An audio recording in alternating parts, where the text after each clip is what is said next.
Dos pedidos se presentaron a la Asamblea Nacional en contra del legislador Daniel Mendoza, quien está procesado por el delito de delincuencia organizada. Uno de los pedidos está relacionado a su destitución y el otro pide la suspensión de su sueldo. La entrevista a la carta, en diálogo directo con los protagonistas de los hechos. 13:45. Estamos ya con Fabricio Villamar, asambleísta independiente. Fabricio, ¿cómo está? Muy buenas tardes. Siempre un gusto, Gigi. Asambleísta, para conversar sobre este tema que ahora copa las redes sociales y la indignación de los ecuatorianos sobre los temas de corrupción, la Asamblea, algunos asambleístas han hecho estos pedidos de, por un lado, que se le quite el sueldo a Daniel Mendoza, al asambleísta que está involucrado en uno de estos actos o que estaría involucrado, porque no lo sabemos todavía, la justicia lo debe determinar, y por el otro lado que se lo destituya. Pero ahí hay un problema, porque supuestamente hay una instrucción fiscal, hay que dejar que la justicia actúe, y mientras tanto no se puede, jurídicamente él todavía no es culpable, ¿no? Y tiene que haber 90 días de instrucción fiscal, todavía falta, ¿es realmente factible que se le quite el sueldo? Requiere un análisis un poco más profundo, comenzando en primer lugar por la garantía constitucional de la presunción de inocencia. Exacto. El señor Daniel Mendoza no puede calificárselo como culpable sino hasta que exista sentencia en firme. Pero esto es solamente una parte, porque también tenemos el caso del asambleísta Jofre Poma, que también fue condenado. De hecho, existe una sentencia sobre él, pero el proceso todavía no tiene una sentencia en firme. Lo mismo pasa en el caso de la ex asambleísta de Alianza País, que fue candidata a la alcaldía de Guayaquil, Viviana Bonilla, que también tiene ya una sentencia de primera instancia. Lo mismo pasa con el caso de Germoy Calle. Mire qué casualidad, también de Alianza País, en donde el Contralor ordenó su destitución y que se mantiene en un proceso judicial. Entonces, todo esto debería llevarnos a lo siguiente. Lo que se tiene que cuidar por parte del presidente Litardo es la institucionalidad, el poco respeto que le queda a la Asamblea, y esto tiene que hacerse por medio de tomar decisiones que son complejas, son fuertes, pero son absolutamente necesarias. Yo hace 3 semanas, cuando la Fiscalía anunció el inicio de acciones en contra de un asesor del asambleísta Daniel Mendoza, había pedido al presidente de la Asamblea que se separe a Daniel Mendoza de la Comisión de Fiscalización. Supongo que les parecerá lógico a las personas que nos escuchan. Si hay un legislador cuyo asesor principal está metido en un caso en donde la Fiscalía está investigando un caso de corrupción muy fuerte por la construcción del hospital de Pedernales, es lógico pedir que este legislador se separe de la Comisión de Fiscalización y que concurra a la misma para que nos diga cuáles son sus vínculos con este asesor o con el proceso de contratación de este hospital. No se lo hizo durante las últimas 3 semanas y solamente se ha dado paso a este pedido, que a propósito se lo conocerá hoy a las 5:30 de la tarde como tercer punto del orden del día de la sesión del Consejo de Administración de la Legislatura, para inicialmente suspenderle en sus actividades y cesarle del sueldo. Pero esto es solamente el inicio. Aparte de esto, se ha iniciado ya una acción que podría conducir a la destitución del legislador Mendoza, de la provincia de Manabí, también de Alianza País. Y esto tiene que ver con la determinación de si es que se ajusta la conducta a lo que disponen los artículos 163 y 164, 163 numeral 2 y 4, que hablan sobre la prohibición que tienen los legisladores de tramitar partidas o de recibir recursos de otra institución. Ahora, lo que pasa es que un poco para este tema de la destitución del asambleísta Mendoza, se lo compara con lo que sucedió, por ejemplo, con Ana Galarza, con Norma Vallejo, pero eso es distinto, porque es un tratamiento que No sé si el CAL, en ese caso, se las acusó de tráfico de influencias a la una y a la otra por el tema de los diezmos, si no me equivoco, ¿no? Esos eran temas que eran justamente inherentes a la Asamblea, al trabajo dentro de la Asamblea. Entonces, obviamente, ahí se procedía a una destitución. Pero, ¿qué pasa en el caso del señor Daniel Mendoza, en donde se lo está juzgando por fuera y es la justicia la que tiene que determinarlo? No, porque, a ver, me parece que tal vez necesitamos un análisis un poco más profundo respecto de las responsabilidades que los funcionarios públicos tienen. Uh-huh. Los funcionarios públicos tienen responsabilidades civiles, tienen Exacto. responsabilidades administrativas, uh-huh. tienen responsabilidades políticas y pueden tener responsabilidades penales. A la Asamblea le corresponden las responsabilidades políticas, tanto de sus integrantes como de aquellos funcionarios sujetos a fiscalización de la Asamblea, que no lo son todos. Y para este caso específico, la justicia ha iniciado acciones en contra del legislador Mendoza, como también inició acciones en contra de Karina Arteaga. Ustedes recordarán que yo había presentado ya el proceso incluso con mi reconocimiento de firma y rúbrica y reconocimiento juramentado de la demanda, de tal manera que vayan a destitución. Mire, otra casualidad, también es de Alianza País la señora y también de Manabí. En los próximos días les daré a conocer más maravillas de lo que ha sucedido en la provincia de Manabí, específicamente en algunos de sus cantones, en las contrataciones tanto de agua potable como de los temas de basura. Ya conversaremos de eso posteriormente. Lo que sí vale la pena revisar es, la Asamblea puede procesar las responsabilidades políticas. Y los actos que hace la Asamblea sobre las responsabilidades políticas son actos de conveniencia.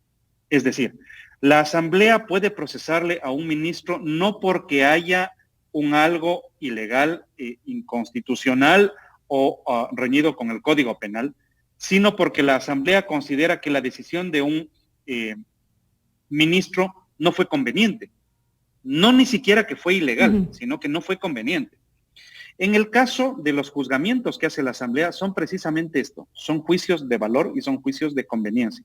Para el caso del legislador Mendoza, es bastante probable que la Asamblea conozca la propuesta presentada por la asambleísta Guevara y se conforme la comisión que determine el análisis de si es que las acciones del legislador Mendoza pueden conducir a una destitución o no.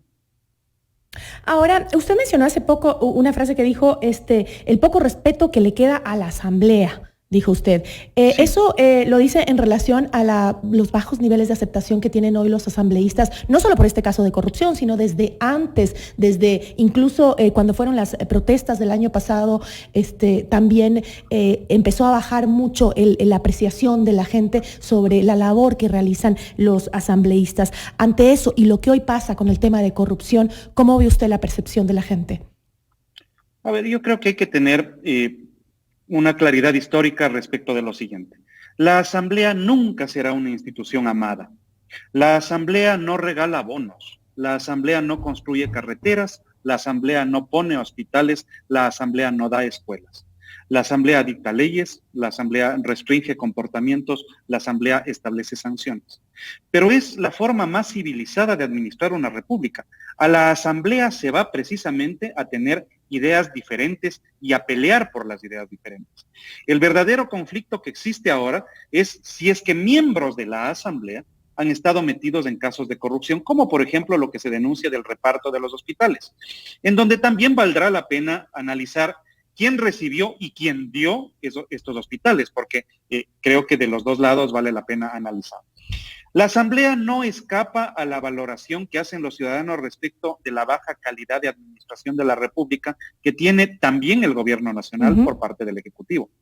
Y lo mismo le pasa a la seguridad social. Y como si esto fuera poco, también les pasa a algunas prefecturas. Y hemos llegado incluso a esta sinvergüencería de que alguien diga que usa el grillete de la dignidad. No hay dignidad en usar un grillete, Gisela.